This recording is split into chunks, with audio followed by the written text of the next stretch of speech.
देश में delta variant का खतरा बढ़ता जा रहा है। जैसे जैसे कोरोना की दूसरी लहर कमज़ोर पड़ रही है, तो वहीं डेल्टा प्लस और तीसरी लहर में चिंता का विषय बनता जा रहा है।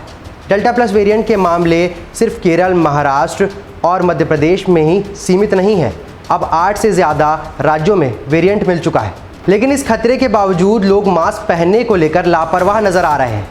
एक सर्वे में दावा किया गया है कि भारत में मास्क पहनने के नियम का अनुपालन करने वालों की संख्या कम है। कोरोना के डेल्टा वेरिएंट से राज्यों को आगाह करते हुए केंद्र सरकार ने खत लिखा है। राज्यों को लिखे खत में केंद्र सरकार ने कहा है कि अब तक देश में डेल्टा प्लस वेरिएंट के 51 मामले 12 राज्यों में सामने आए हैं। खतरे को बढ़ता देख केंद्र ने 8 राज्यों को खत भी लिखा है।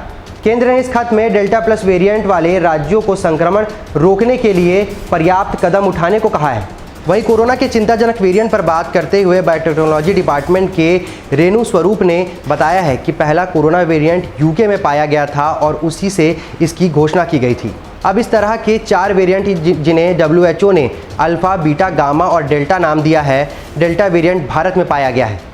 NCDC के निर्देशक डॉक्टर SK सिंह कहते हैं 8 राज्य ऐसे हैं जहां 50% से ज़्यादा डेल्टा वेरिएंट के मामले मिले हैं। इनमें आंध्र प्रदेश, दिल्ली, हरियाणा, केरल, महाराष्ट्र, पंजाब, तेलंगाना और पश्चिम बंगाल शामिल है।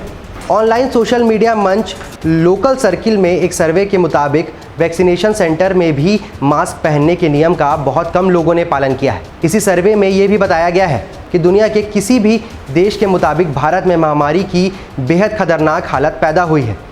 दूसरी लहर के बावजूद सर्वे में शामिल 67% लोगों ने ये माना है कि अब उनके क्षेत्र या उनके ज़िले या शहर में लोग मास्क का थोड़ा इस्तेमाल कर रहे हैं। जिस तरह देश में डेल्टा वेरिएंट का खतरा लगातार बढ़ता जा रहा है, ऐसे में 8 से ज़्यादा राज्य इसकी चपेट में आ गए हैं। अगर छत्तीसगढ़ की बात करें तो छत्तीसगढ़ के पड़ोसी राज्य मध्य प्रदेश, महाराष्ट्र भी इसकी चपेट में आ चुके हैं। अब देखना ही होगा छत्तीसगढ़ में अलर्ट जारी करने के बाद सरकार कितनी चुस्त दिखाई देती है डेल्टा वेरिएंट को लेकर के, क्योंकि ये वेरिएंट अब प्लस मोड में जा चुका है। और जिस तरीके से डेल्टा प्लस वेरिएंट आ रहा है, उसकी खबर एम्स ने ये कही है कि अगर प्रोटोकॉल का पालन नहीं किया गया और अगर इसे ढंग से इस्तेमाल नहीं किया गया किसी भी तरीके से, तो कहीं ना कहीं ये खतरा तीसरी लहर को न्योता दे देगा। TCP 24, #1 growing news network।